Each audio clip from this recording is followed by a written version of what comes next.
Santo Evangelio según San Mateo. En aquel tiempo Jesús dijo a la multitud: el reino de los cielos se parece también a la red que los pescadores echan en el mar y recoge toda clase de peces. Cuando se llena la red, los pescadores la sacan a la playa y se sientan a recoger los pescados. Ponen los buenos en canastos y tiran los malos. Lo mismo sucederá al final de los tiempos. Vendrán los ángeles, separarán a los malos de los buenos y los arrojarán al horno encendido. Allí será el llanto y la desesperación. ¿Han entendido esto? Ellos le contestaron: sí. Entonces les dijo: por eso, todo escriba instruido en las cosas del reino de los cielos es semejante al padre de familia que va sacando de su tesoro cosas nuevas y cosas antiguas. Y cuando acabó de decir estas parábolas, Jesús se marchó de allí. Palabra del Señor. Tengan la bondad de sentarse un momento, por favor. El lunes pasado reflexionábamos sobre la primera lectura de cómo Dios va sacando a su pueblo, lo lleva al desierto donde le va a enseñar a dar culto. Lo tiene todo un tiempo porque necesita purificarlo de la idolatría. Ya lo sacó de Egipto, ahora necesita sacarle a Egipto del corazón. Ellos han convivido tanto tiempo en la idolatría que son idólatras también. Por eso no llegan en los 9 días que deberían de haber llegado a la tierra prometida, sino que están 40 años dando vueltas y vueltas. ¿Se acuerdan de eso la semana pasada? Bueno, ahora las lecturas nos van a ir proponiendo cómo Dios va estableciendo un culto. Y a diferencia del Nuevo Testamento, en el Antiguo, Dios les va dando todas las señales, todas las formas en cómo ellos tienen que establecer el culto. Lo vimos en la primera lectura de hoy. La tienda de la campaña, la tienda de la cita, donde se va a guardar el arca, donde se va a poner un velo, ¿sí? Mañana vamos a ver cómo Dios les va a decir cuáles van a ser los días sagrados, las lunas, para establecer los días en los que ellos tienen que dar culto a Dios. ¿Por qué? Porque ellos tienen que aprender que su vida depende de Dios, tienen que aprender a dar culto a Dios, ¿sí? Pero ahí Dios va reglamentando el culto. El Señor da incluso las medidas exactas del arca, cómo tiene que ser el arca, forrada de oro, con un propiciatorio, con 2 ángeles encima del propiciatorio. Y hoy vemos cómo encima de esta tienda hay una nube. La nube que es signo de la presencia de Dios. La nube que se va a posar cuando ya la tienda ya no esté, cuando el arca ya no esté en una tienda como una carpa de circo, por decirlo así, ¿verdad? Sino que ya va a estar en un templo que lo va a dedicar Salomón.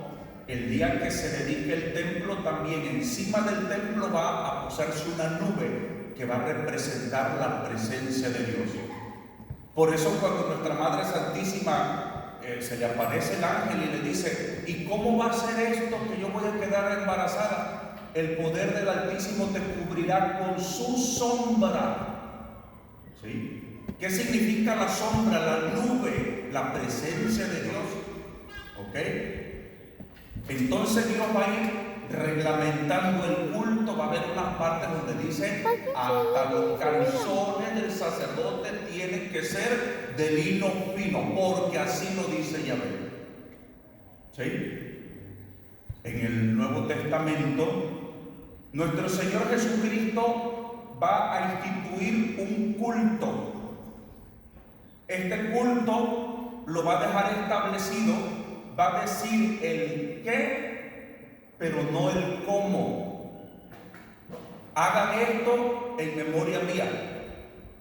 ¿Qué? Tomar pan, tomar vino, decir las palabras de la consagración y perpetuar ese oficio sagrado hasta el fin del mundo. Repito, la iglesia, con la asistencia del Espíritu Santo que tiene, fue adornando ese culto, lo fue embelleciendo, y a medida que la iglesia fue profundizando, lo tengo que repetir para que se les quede, a medida que la iglesia fue profundizando en el misterio, la iglesia fue diciendo, híjole, esto no puede recibirse así como si fuera cualquier cosa. ¿Sí? Antiguamente la misa se celebraba encima del cuero de un burro.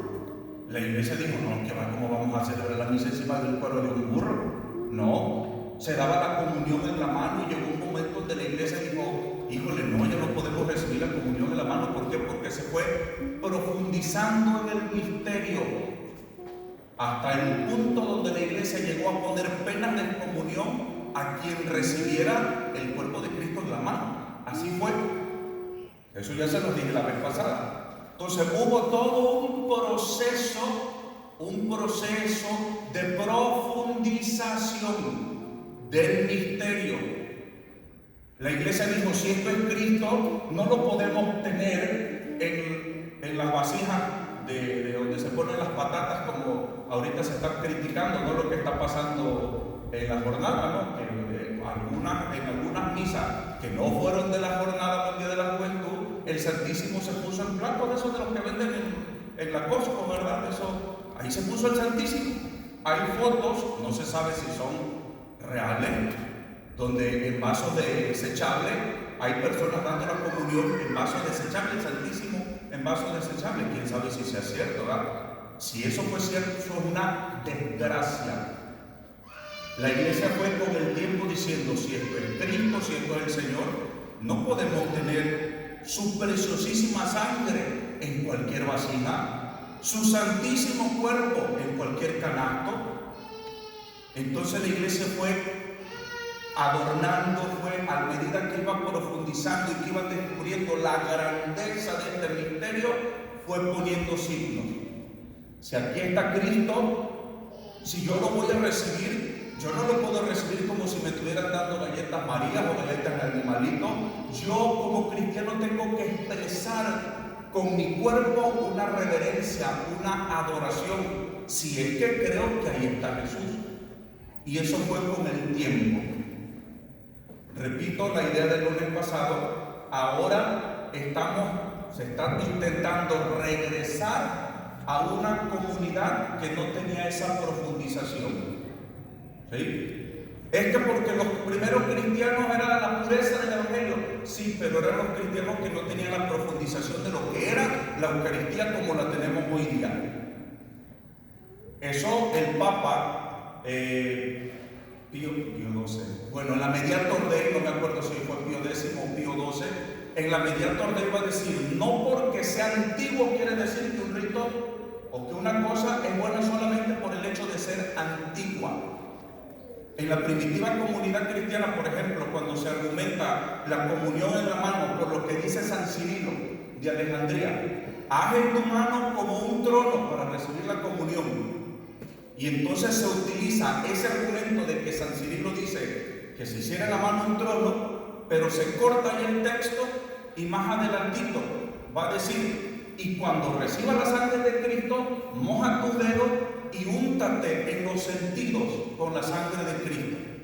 Por eso esa cosa tan extraña, dicen, ¿será de San Cirilo o no? No se sabe exactamente, porque ese texto se corta ahí para argumentar de que se puede recibir la comunión en la mano, porque en los tiempos de San Cirilo así se recibía. Pero más adelantito va a decir el mismo texto, y con tus dedos moja tu dedo en la sangre y úntate los sentidos, los ojos y la parte del cuerpo que te duela o que tengas con problemas. Imagínense qué cosa tan tremenda. O sea, ese era un abuso. Pero ¿podemos acusar a esa comunidad? No. Era una comunidad que todavía no había profundizado. Por eso no lo podemos acusar. Pero si nosotros lo hiciéramos hoy día, ¿verdad que sí nos tendrían que acusar? porque nosotros ya tenemos todos unos siglos de profundización. La palabra de Dios en el profeta Daniel habla de la desolación, ¿sí? Cuando se sienten aquellos días, ¿no? Una crisis de desolación en la iglesia. Dice, cuando vean el lugar santo profanado, ¿sí? Eso lo va a decir en los evangelios, huyan a los montes. Los primeros cristianos, cuando vieron el águila de los romanos en el templo, los cristianos se salvaron, porque ellos habían escuchado esa profecía: cuando vean el ídolo puesto en el lugar santo, huyan a los montes. Los judíos se quedaron ahí y los barrieron en el año 70, ¿sí? Cuando se puso el águila dentro del templo, los cristianos dijeron: esto ya el Señor lo profetizó, a huir. Destruyeron el templo y destruyeron todo. Pero esa profecía también está para un futuro. Dice, cuando vean el ídolo o el lugar santísimo profanado, ¿sí? Son signos de que esto está cerca. Algunos ven lo que pasó en el Vaticano con la Pachamama como un signo, que en el Vaticano se haya adorado adentro del Vaticano a la Pachamama y que la Pachamama se haya puesto encima del altar,